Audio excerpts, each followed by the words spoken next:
오선 예배에 잠깐 우리가 말씀을 다시 한번 묵상을 해보면 제목이 뭐였죠?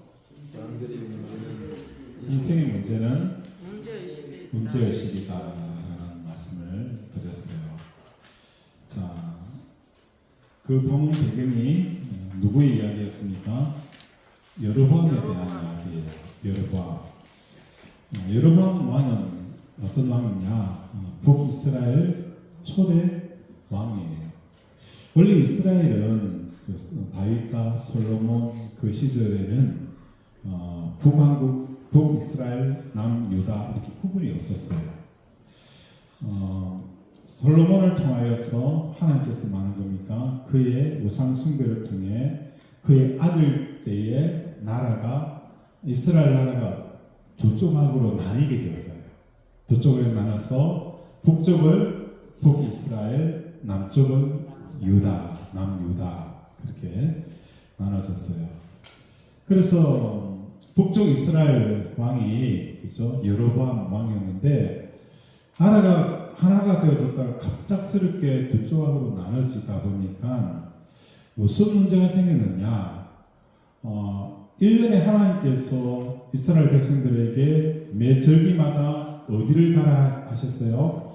예루살렘 성전에 가서 제사를 드리라는 거예요. 이거는 불민율이에요. 반드시 가서 제사를 드리다 보니까 나는 그죠? 여로보암을 쫓아 북이스라엘 나라로 왔는데 절기가 되어지니까 이 사람들이 어디로 내려가야 돼요? 그죠? 경계를 넘어서 남쪽으로 내려가서 예배를 드리게 되었습니다. 그러다 보니까 걱정하지 않아도 되지만, 그죠? 마음에 문제가 전혀 되어지지 않는 부분이지만 여로보암 입장에 봤을 때는 야, 이렇게 놔두다가는 큰일 나겠구나. 이렇게 놔두다가는 이스라엘 백성들, 북이스라엘 백성들의 민심이 남쪽 왕 르호보암에게 다 빼앗기겠구나 라는 뭘 느끼는 거예요? 위기감을 느끼는 거예요. 이 문제에 대해서 문제의식을 느끼게 되어지면서 이렇게 했다면 안 되겠다. 뭘 생각한 거예요? 대안을 만들어내는 대안을 만들어내는 게, 야, 신하들 쫙 나오고 상황이 지금 이런데 어떻게 하면 되겠습니까? 그죠? 영의정한테 영의정 한번 이야기해보세요. 그죠? 유적판사 한번 이야기해보세요. 마치 우리나라처럼. 그죠? 전체 모아놓고, 그죠? 회의를 한 거예요. 그러니까 나온 대안이 뭡니까? 그들이 왜 내려갑니까? 왜 내려가죠? 모든 문제는 팩트가 중요한 거예요. 뭐 이렇고 저렇고 중요한 게 아니라 그 팩트가 뭐냐? 예배드리러 간다는 거예요. 그러면 예배드리러 가니까 유다로 내려가는, 예루살렘으로 내려가는 이걸 못하게 하면 안 되느냐? 그죠? 그렇게 해주면 안 됩니까? 그죠? 그들이 내려가는 그 이유를, 그죠? 충족시켜주면 많은 겁니까? 굳이 내려가지 않는다는 거예요. 그들이 왜 내려가는지, 그걸 충족만 시켜주면 된다는 거예요. 근데 여로보암이 가만히 고민해 보니까 이스라엘 백성들이 왜 성전에 내려갑니까? 왜 내려가요? 제사 드리러. 왜 제사를 드릴까? 복 받으려고. 그렇지. 그들은 예루살렘 제사는 드리지만 여로보암이 봤을 때는 출애굽 시키신 하나님이 답이었어요. 출애굽이 뭐죠? 애굽에서 탈출을 시켜주신 하나님이에요. 이 출애굽 하나님이 그들의 이유를 충족시키는 기가 막힌 해답이에요. 출애굽이라는 것은 이때 당시의 이스라엘 백성들은 출애굽이 뭔지를 경험하지 못한 사람들, 출애굽에 대한 경험을 하지 않았어요. 근데 출애굽이라는 이 출애굽시킨 하나님이 그때 당시에 사람들에게 먹혔던 이유는 뭐라는 거예요? 그들의 삶 속에 문제가 너무 많았다는 거예요. 너무 많았다는 거예요. 그 문제를 해결하기 위해서 어디로 간 겁니까? 예루살렘에 내려간 거예요. 우리가 생각하기에 제사 지내러 내려갔다. 우리가 알고 있는 제사 개념이지만 여로보암이 파악을 한 거예요. 설문지를 쫙 돌렸어요. 왜 예루살렘에 내려가니? 제사 지내기 위해서. 왜 제사 지내는데? 그러니까 우리 자식 문제 생겨가지고 그래도 하나님 앞에 가서 제사를 지내야 해결될 것 같아요. 니 왜 가서 왜 제사 지내는데? 물어보면 지금 사업이 안 꼬여가지고 사업이 안 풀려 죽겠습니다. 그래 가서 제사 지냅니다. 설문지를 돌려보니까 제사의 본질은 하나님 앞에 예배를 드리고 하나님 앞에 영광을 드리기 위한 것이 아니라 대다수가 많은 거예요. 자신의 문제를 해결하기 위해서 예루살렘에 내려간다는 걸 알은 거예요. 그래서 뭐 하는 겁니까? 그러면 되겠다. 베델과 단에다가, 그죠? 위에서 내려온 사람은, 그죠? 위쪽에, 밑에 사람, 그죠? 위로. 그러면 베델과 단 두 곳을 하자.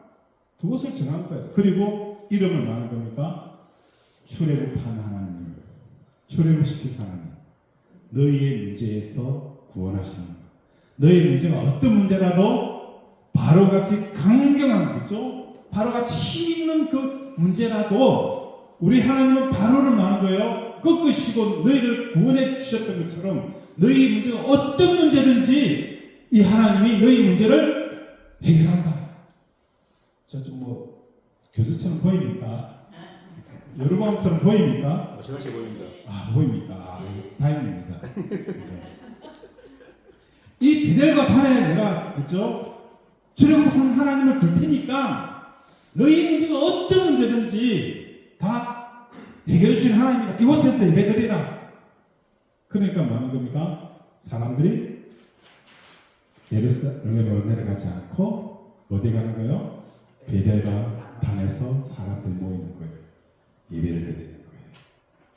와, 성공이다. 할렐루야. 박수 쳐야죠. 할렐루야. 조심해야 되는 것 같아요. 그죠? 할렐루야. 완전 좋아하고 친 거예요. 여러분 입장에서. 성공했네. 먹혔네.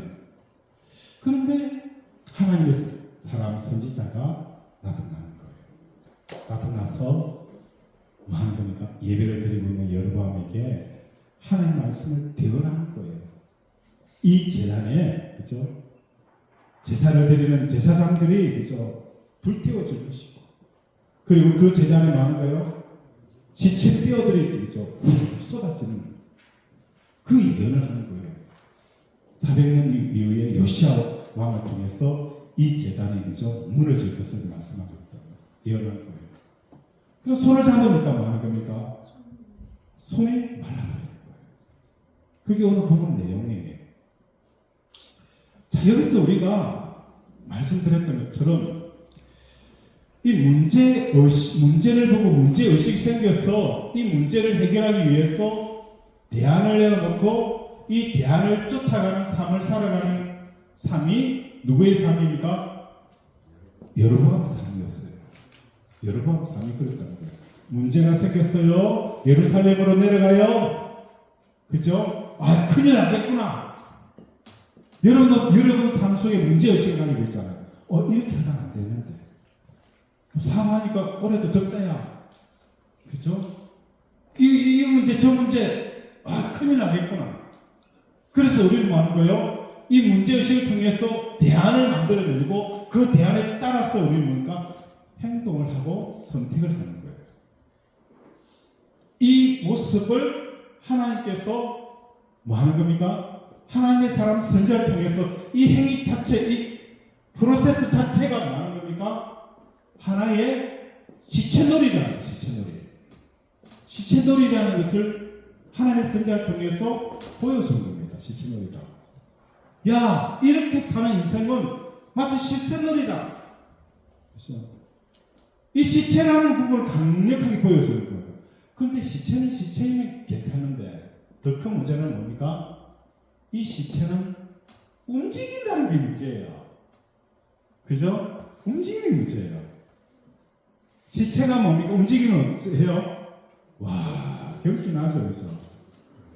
오줌질이잖아요, 그죠?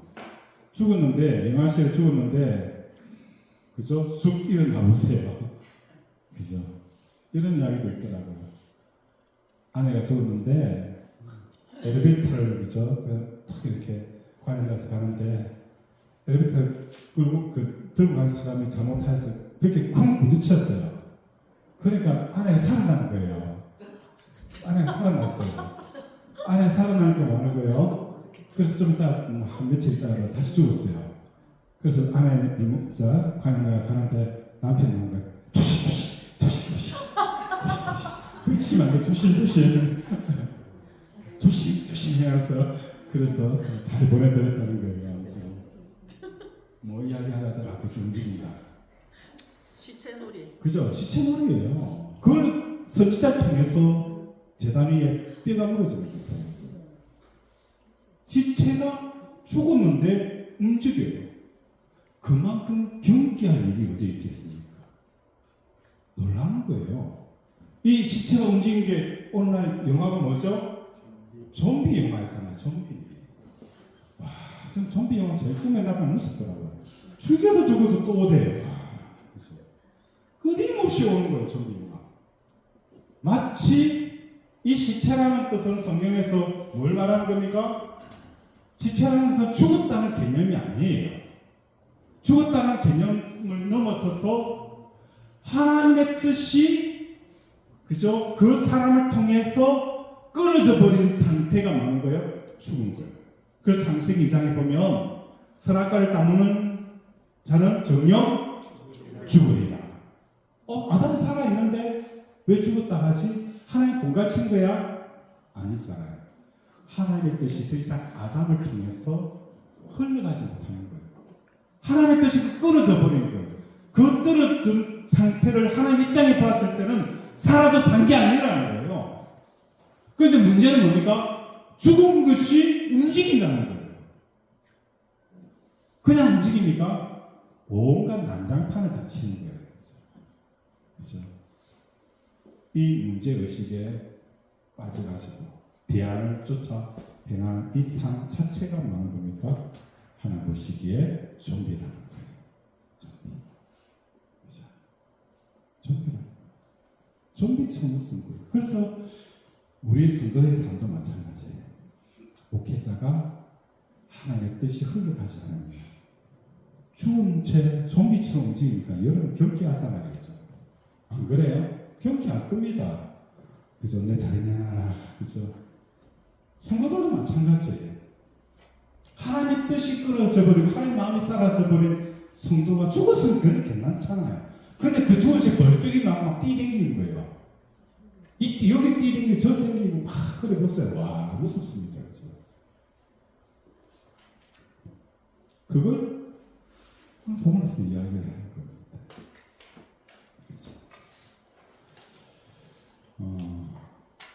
그래서 우리는 이 문제의식을 가지고 이 문제를 풀기 위해 달려가는 이 삶 자체가 오늘날의 현대인들의 모습입니다. 현대인 모습. 마치 매스컴을 통해서 하나 에드벌론을 탁 띄워줘요. 그러면 그 에드벌론을 그죠? 많은 사람들이 쫓아가요. 그걸 누가 이용하고 있습니까? 정치가들이 이용한다는 거예요. 정치가들이 이용한다는 거예요. 그걸 누가 이용하고 있어요? 사단 마귀가 이용한다는 거예요. 그 하나 에드벌론 탁 띄워놓고 사람들이 마치 그죠? 개 경기장을 봤죠? 앞에 먹이 그죠? 탁 달려가면 개들이 쫙 달려가는 거예요. 그렇게 우리 인생을 살게 한다는 거예요. 오늘 문화가 그렇고요. 이 세상의 가치관들이 그렇고요. 이 세상의 그저 풍속과 그죠? 이 세상의 흐름이 그렇다는 거예요. 오늘 한번 보세요. 이 세상의 흐름이 정말 영적으로 우리 생명을 얻게 하는 흐름이 있습니까? 아니잖아요. 더 세상적이고 더 세속적이고 더 땅을 떠나지 못하도록 만들어가잖아요. 그래서 얼만큼 그러느냐, 돌아가셔야 할 분들이 돌아가시 못하게 하면서까지 땅의 것들을 취하는 이런 형태가 일어나는 거예요. 뭐 하는 겁니까? 세상이 사람들로 좀비를 만들어가는 거예요. 근데 그게 문제라고 여기는 자체를, 생각 자체를 못하는 거예요. 이게 문제라는 거예요. 노래 가운데 그죠? 연어 알죠? 그 노래도 있잖아요. 거꾸로 가는 그렇죠. 거꾸로 노래 한번 해보세요. 거꾸로 뭐 있잖아요. 누가 불렀대? 거꾸로 가. 그렇죠. 뭐 비슷하긴 한 것 같은데, 그죠? 좀 부른 거. 거꾸로 올라가는 연어처럼의 노래 있더라고. 참 좋더라고, 그죠? 지금 이렇게 흘러가는, 그죠? 이렇게 흘러가는 세대에 대해서 거꾸로 올라갈 수 있는 영적인 시각들이 성도들은 열려야 되는 거예요. 내가 지금 어떤 위치에 있는지, 세상이 어떻게 흘러가고 있는지에 대해서 영적인 문들이 열리지 않으면요, 그냥 우르르 따라가는 거예요. 우르르, 그죠? 우르르 따라가는 거예요. 그렇게 인생을 살고 그 인생을 끝내버리는 거예요. 이걸 하나님이 만 거예요. 시체놀이라는 시체놀이. 좀비라는 좀비. 그렇게 하지 말라는 거예요. 그래서 두 번째 주시는 교훈은 같이 먹지도 말고, 그죠? 이런 표현하는 것은 전연성이라는 거예요. 우리의 삶 속에서 이렇게 전연성이 굉장히 강하기 때문에 그 전연성을 단호하게 거절하는 삶을 살아가는 것이 오늘의 오전에 대한 내용이에요. 이해가 되십니까? 예. 예. 자, 오늘은 그 사도행전 16장이에요. 그죠? 16장에 보면은 오늘 제목이 뭐죠? 대인관계의 정서. 자, 그죠? 사람관계처럼 힘든 게 없어요. 그죠? 사람관계처럼 힘든 게 없어요. 저는 늘 이야기를 해요. 일이 힘든 게 아니에요. 일이 힘든 게 아니라 뭐가 힘들어요? 마음이 힘들어요. 마음이. 정말 마음이 힘들어가지고 사람들이 지칠 경우가 너무 많다는 거예요. 어떤 것이 다른 대인관계를 할 수 있는지 많은 책자도 있고 많은 설명서도 있지만 해답이 없어요. 그래서 해답이 없어요. 그래서 오늘 내용은 대인관계에 대한 어떤, 그죠? 정석, 바른 길, 원론적인 부분들을 이야기를 해주고 있어요. 그런데 본문을 보면 또 그런 내용이 아니잖아요. 그죠? 오늘 본문에서는 바울은 바나바와 결별하고 신라를 교통하여서 2차 전도 여행을 시작하게 되었어요. 1차 전도 여행과 2차 전도 여행은 경로가 반대예요. 그죠? 1차 전도 여행 때는 수리아 항구에서 출발해 배를 타고 지중해 구브로스에 가서 전도한 후에 지금의 특히 남쪽 지역을 향하게 되었어요. 대표적으로 비시디아, 안디오, 이고니온, 루스드라, 드베 같은 지역이에요. 근데 이 루스드라에서 어떤 일을 만나느냐? 젊은 청년 누구를 만나니까? 디모데를 만나게 되는 거예요. 디모데를 만나게 되어지는데 여기서 사도 바울은 이 디모데에게 뭘 하게 하죠? 할례를 행하게 하는 거예요. 그렇죠? 자, 이 할례의 상징은 뭐죠? 유대 종교의 흔적이잖아요. 할례는 뭐라고요? 유대 종교의 흔적이에요. 이 유대 종교의 흔적은 구원을 받을 때에 뭐 해야 되는 거예요? 예수 보고만 믿어서는 안 되고 뭘 행해야 된다는 거예요? 할례를 행해야 된다는 거예요. 율법을 지켜야 된다는 거예요. 이게 굉장한 논란이 되어진 거예요. 그래서 사도 바울은 우리가 잘 알고 있는 것처럼 마가 요한과 결별한 이유가 무엇 때문이었어요?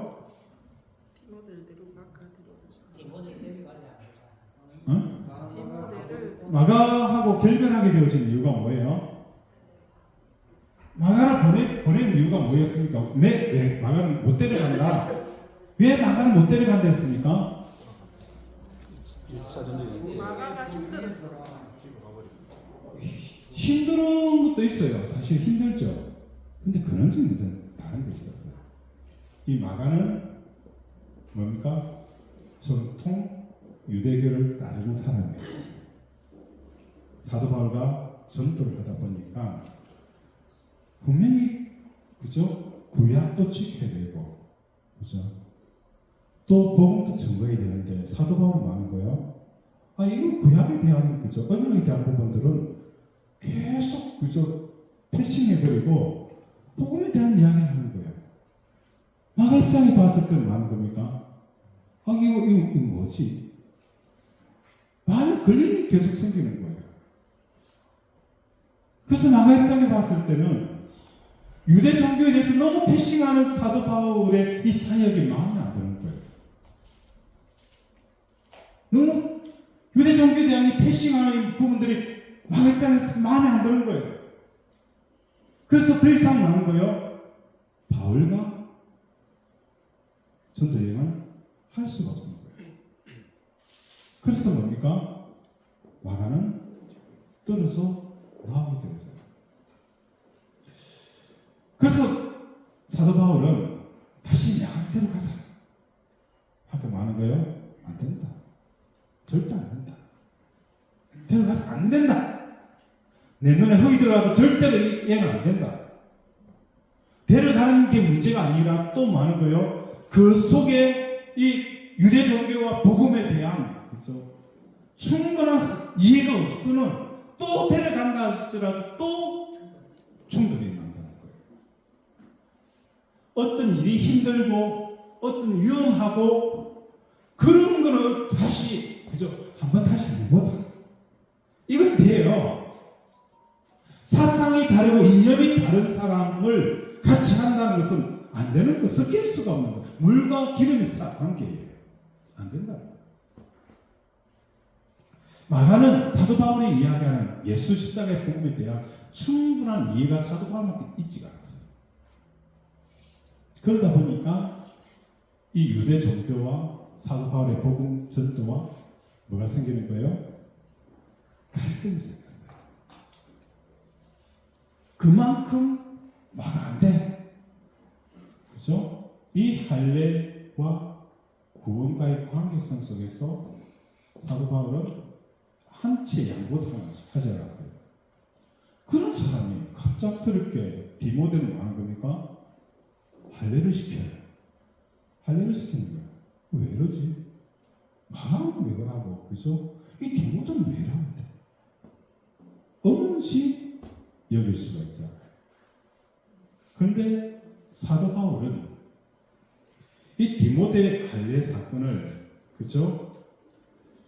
단순히 유대 종교와 구원의 관계의 개념이 아니라 어떤 관념으로 봤습니까? 전도의 관점으로 본 거예요. 그렇죠? 디모데는 어떤 출신이 어떻습니까? 유대 어머니 헬라 아버지. 디모데는 어머니가 유대 여자여 아버지는 헬라인이었더라 라고 분명했어요. 그래서 르스드라 사람들은 엄마가 유대 여자고 아버지는 헬라인이라는 사실을 다 알고 있었어요. 그래서 사도 바울은 전도의 차원에서 디모데에게 뭘 행하는 거예요? 할례를 행하게 되어진다는 겁니다.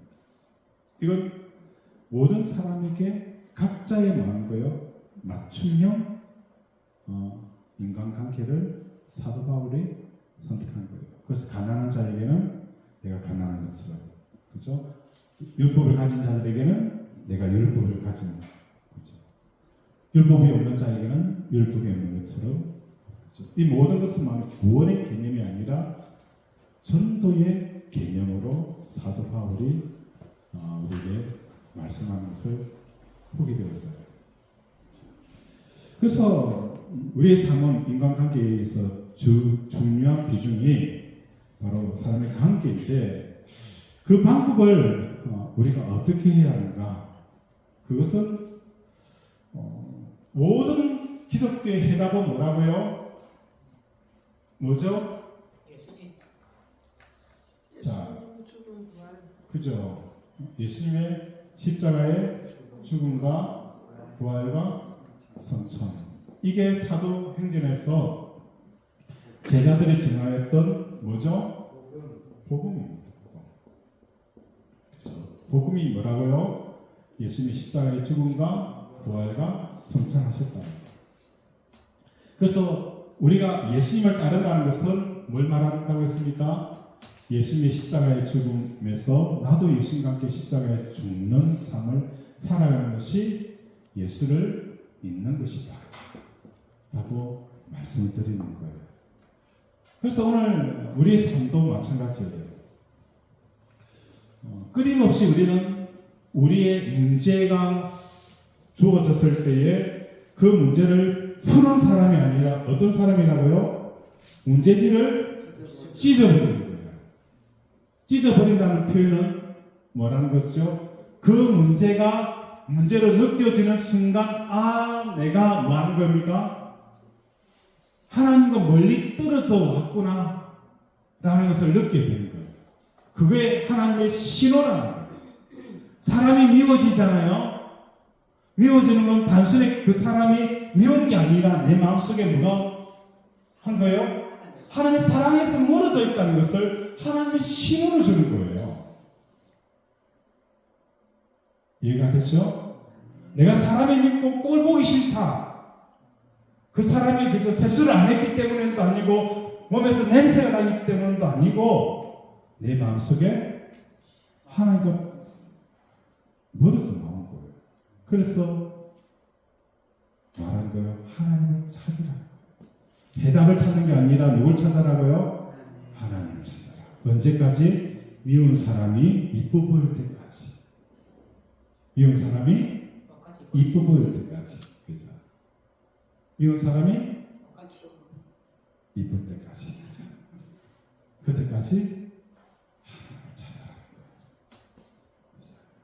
그래서 내 마음속의 미움을 그대로 방치하면 안 됩니다. 방치하면 안 됩니다. 그게 뭡니까? 자라요. 자라게 되어진다. 그래서 이 미움의 마음들을 예수님과 함께 십자가에 죽었습니다. 이렇게 늘 고백하는 삶을 한번 살아보십시오. 그럼 여러분에게 뭐가 생겨요? 영적인 권세가 주어져요. 권세는 어떻게 해서 온다고요? 사람들에게 나를 높여줘서 오는 거 아니에요. 하나님이 나를 인정할 때 사람들이 나를 인정했어요. 그런데 사람이 인정한다고 해서 하나님 인정하는 거 아니에요. 그러면 하나님 인정하는 사람은 권세가 있어요? 없어요? 없어요. 이걸 뭐라고 하죠? 공포탄이라고 합니다. 공포탄. 소리만 빵빵 났지 힘이 없어요. 파괴력이 없다는 거예요. 그죠? 자, 너무 오래 하면 그러니까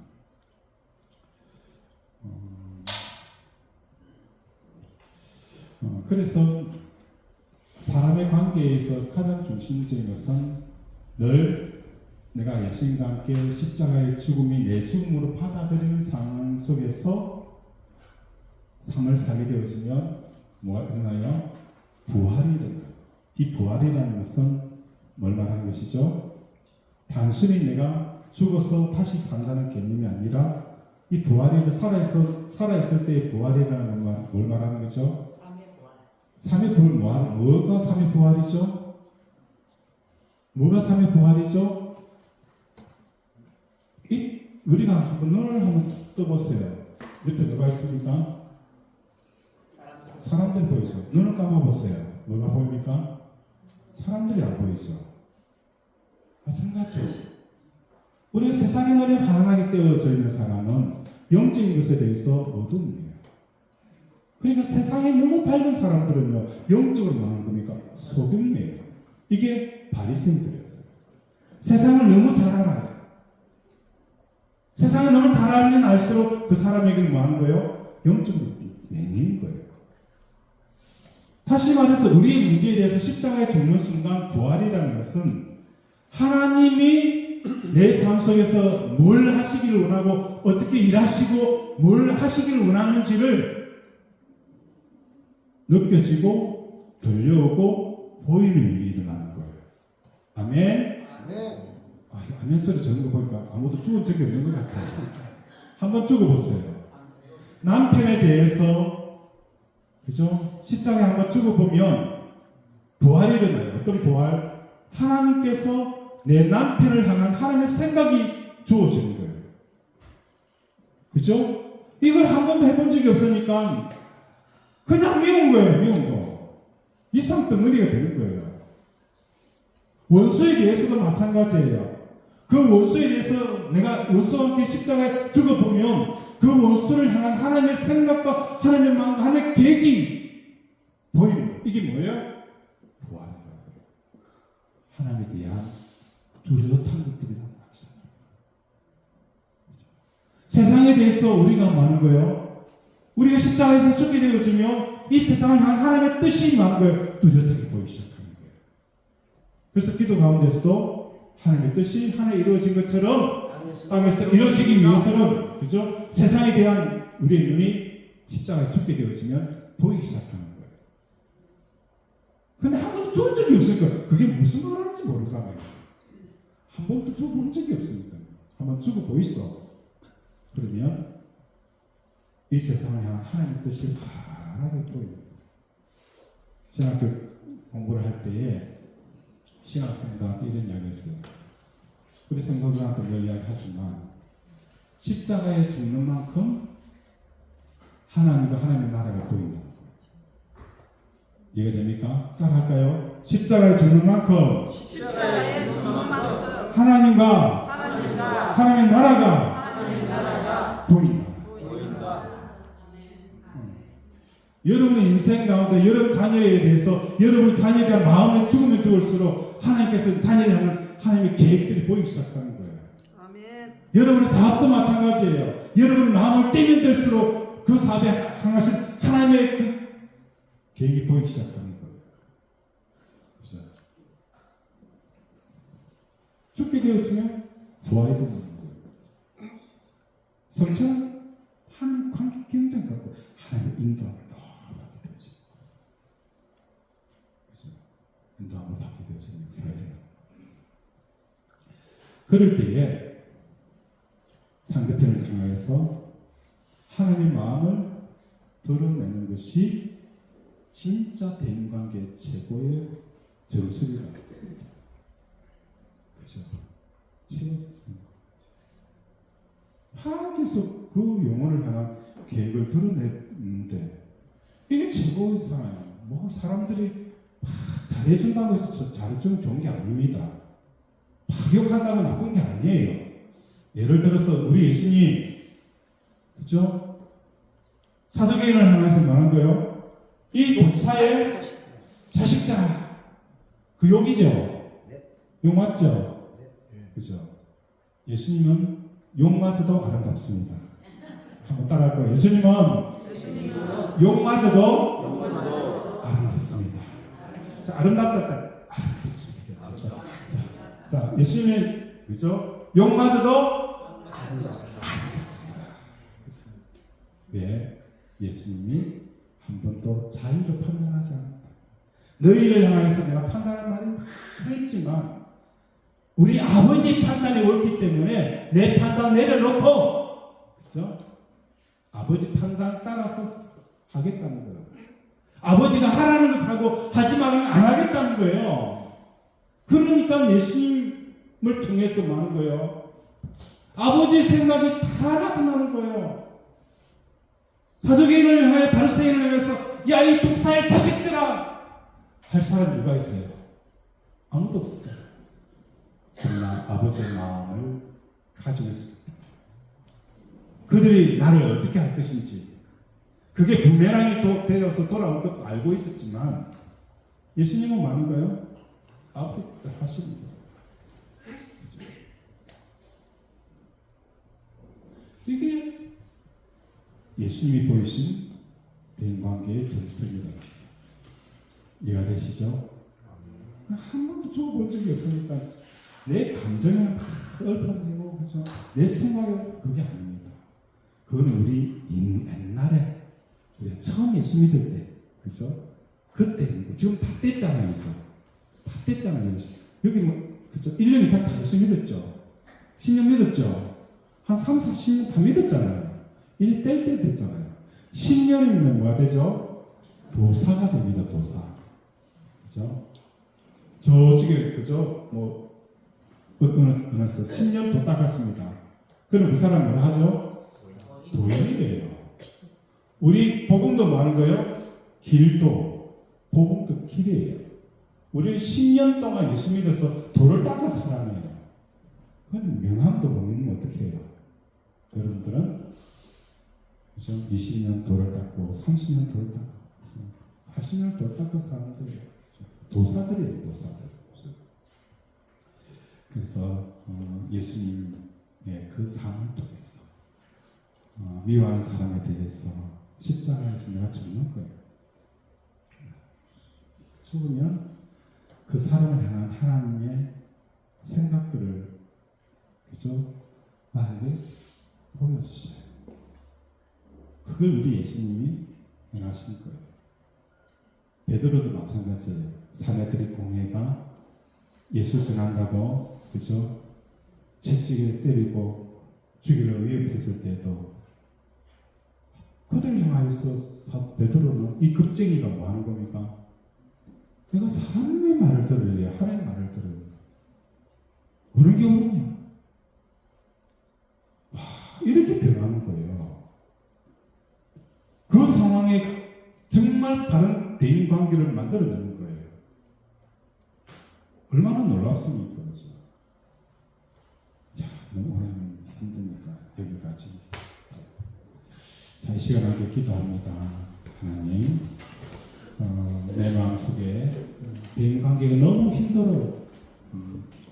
기도하는 것은 하나님께서 주시는 지체가 되어지는 게 아니라 하나님의 뜻을 그들에게 전할 수 있는, 그래서 올바른 대인관계, 올바른 대인관계는 좋은 관계를 맺어내는 게 아닙니다. 하나님의 뜻을 드러내는 그 매개체가 되어야 되는 거예요. 대인관계를 좋은 대인관계 만들어내는 거 아니에요. 착각하면 안 돼. 하나님의 뜻을 드러내는 대인관계를 하는 것이 최고의 대인관계예요. 그런 관계를 맺게 해달라고 이 시간 주여 삼창 부르면서 함께 기도합니다. 주여, 주여, 주여. 아버지 하나님을 주시옵시고 우리 주시옵소서.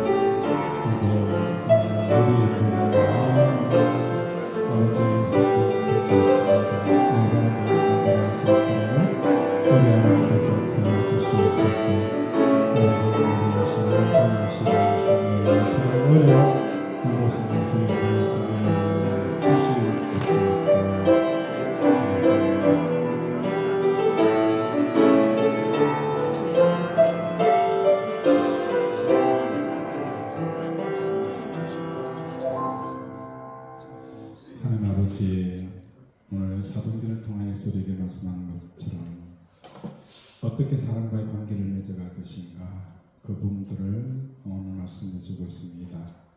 모든 사람 각자에게 맞춤형 인간관계라는 것은 내가 십자가에서 예수님과 함께 그 사람에 대해서 죽고 내 감정과 내 생각과 내 계획이 죽을 때에 하나님께서 그 사람을 향한 어떻게 관계를 맺게 하고 어떤 말을 하고 어떻게 해야 하는가를 가르쳐 주실 것입니다. 그것이 최고의 대인관계의 정석입니다. 그런데 나는 한 번도 나 자신을 죽인 적이 없습니다. 내 생각을 관철시켜야 되고 내 감정이 허락이 되어져야 되고, 이렇다 보니까 우리는 마치 시체처럼 하나님의 뜻이 나를 통해 흘러가지 못하는, 그런데 지체만 끝나는 것이 아니라 그 시체가 어떤 목적을 향하여 움직이니까 그것은 하나의 군대가 되어지고 하나의 폭탄이 되어져서 엄청난 파괴를 가져오게 되어집니다. 하나님, 내 자신을 돌아보게 하시고 이제는 십자가에서 죽음으로 하나님의 뜻을 드러낼 수 있는 귀한 도구로 쓰임받게 하여 주시옵소서. 아멘. 오늘도 함께 하심을 감사드리며 예수 이름으로 기도드립니다. 아멘.